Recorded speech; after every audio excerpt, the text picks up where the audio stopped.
All right. So here we are on Saturday, our final, reading from our week from Parker Palmer. If you have not joined us, if you've not joined me the last few days, please do go back on our YouTube channel or scroll down on this Facebook page and find the other story times. You'll really enjoy this Parker Palmer reading, as well as some more comical things that I do, especially yesterday with my spontaneous praising that is sure to bring a smile. Today we're going to be reading about summertime, the very last reading from Parker Palmer on Let Your Life Speak from his book. And I think in the comments in another one I have left what the actual book is that I'm reading from. Wait for a few moments while everybody logs in.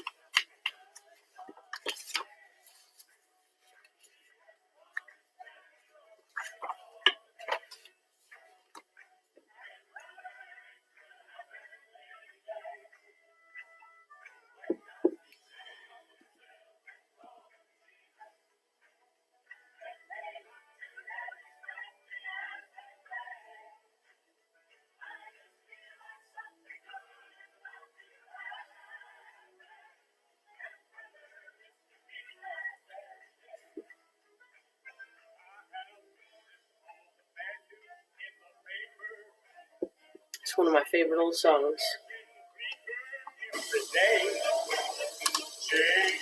This child of God, it makes no difference. Cause I know it's gonna get better either way. I have never been more thrilled about tomorrow. Sun skies always bursting through, skies of gray. I just feel like something good just about to happen. She laughing.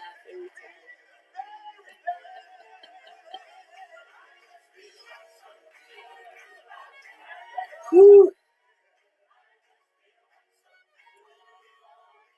All right, well, I'll stop torturing you guys with that.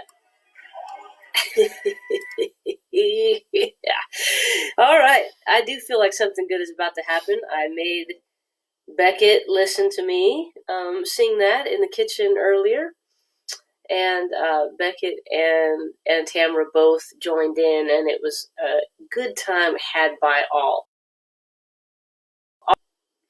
A final reading from Parker Palmer, who is a writer, teacher, and activist who works independently on issues in education, community leadership, spirituality, and social change. His work spans a wide range of institutions, colleges and universities, on and on and on. He is very well pedigreed, and so on and so forth. He travels widely, domestically and abroad, conducting workshops, delivering lectures, leading retreats, and has often been cited as a master teacher. His work has been featured in a myriad of places, and we have had the privilege of reading one of his excerpts from his book about the seasons and the difference between manufacturing a life and growing a life.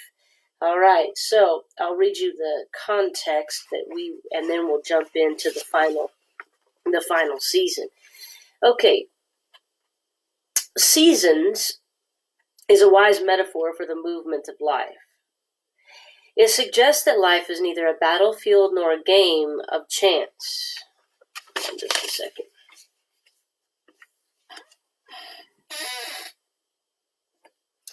But something infinitely richer, more promising, more real. The notion that our lives are like the eternal cycle of the seasons does not deny the struggle or the joy, the loss or the gain, the darkness or the light, but encourages us to embrace it all and to find in all of it opportunities for growth.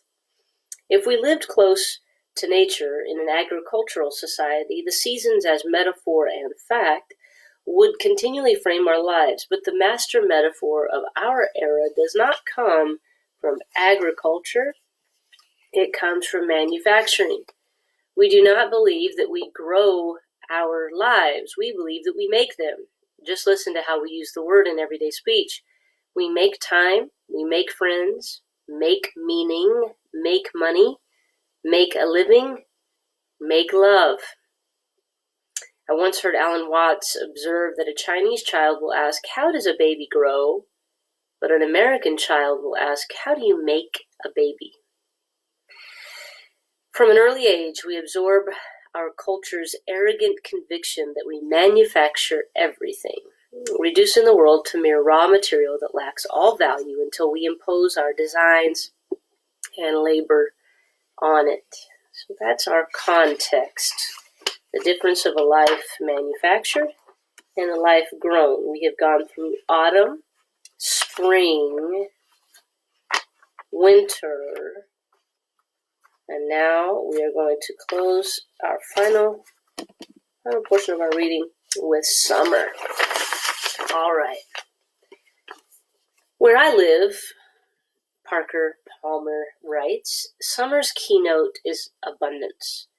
The forests fill with undergrowth, the trees with fruit, the meadows with wild flowers and grasses, the field with wheat and corn, the gardens with zucchini, the yards with weeds.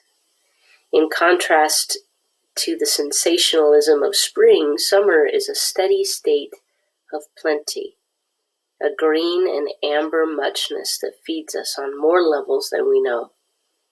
Nature does not always produce abundance, of course. There are summers when flood or drought destroy the crops and threaten the lives and livelihood of those who work the fields. But nature normally takes us through a reliable cycle of scarcity and abundance in which times of deprivation foreshadow an eventual return to the bountiful fields.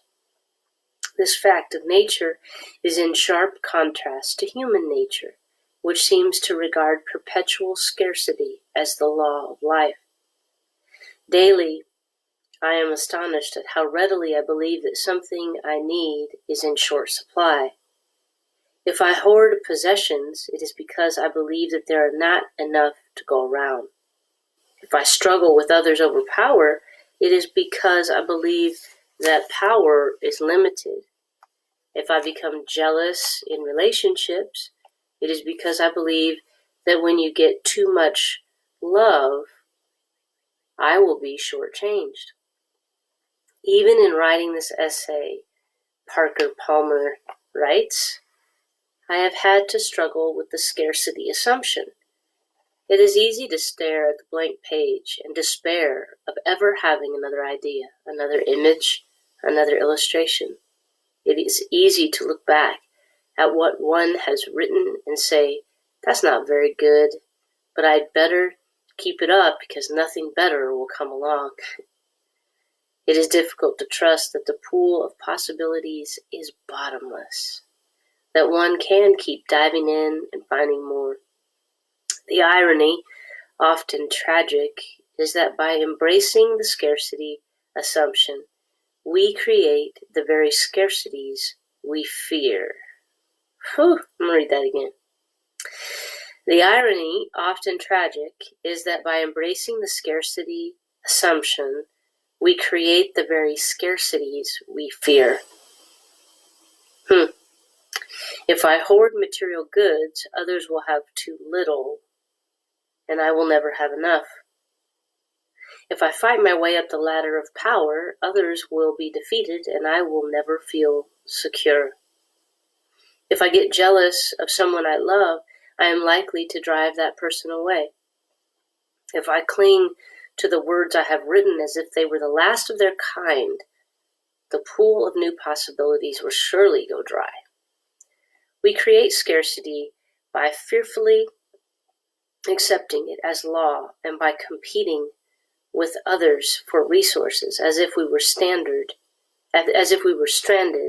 in the Sahara at the last oasis.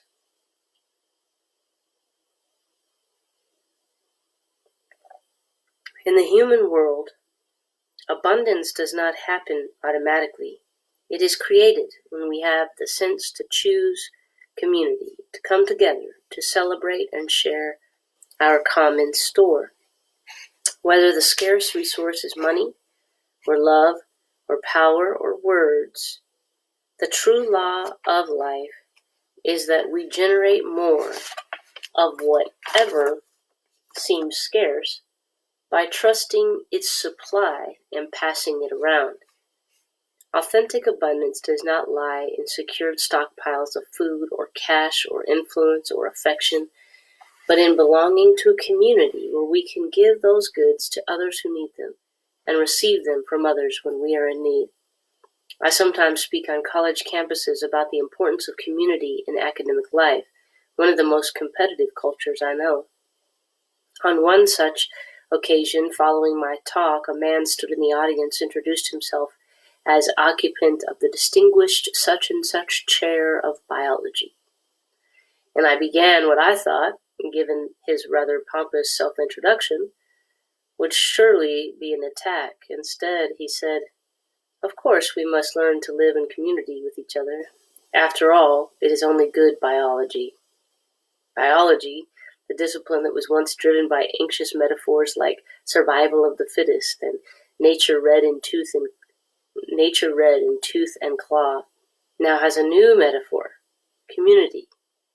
Death has not ceased, of course, but now it is understood as a legacy to the community of abundant life. Here is a summertime truth.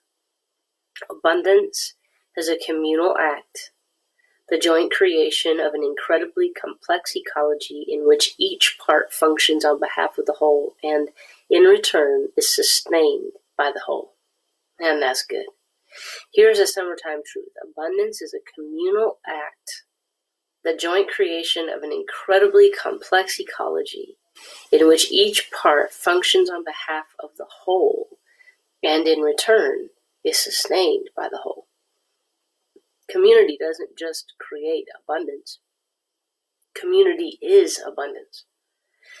If we could learn that equation from the world of nature, the human world might be transformed.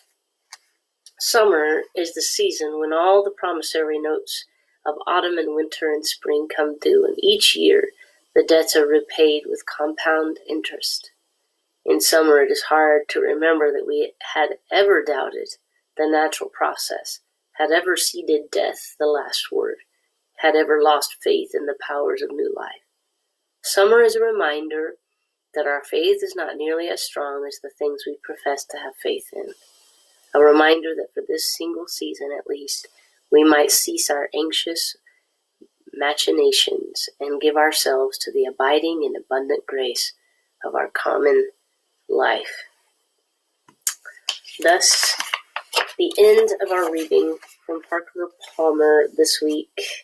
Again, go back and listen to the other videos if you would like to hear the first part of the story.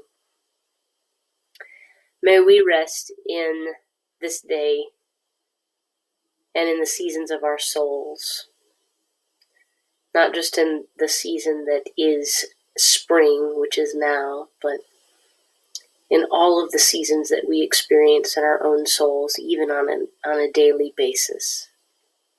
May we trust the abundance and the benevolence of God and put our hope and trust and faith in the divine. God bless you guys. I look forward to tomorrow. Please do go and subscribe to our YouTube channel. It's just brand new, so there's not very much there, but those videos are easier to share.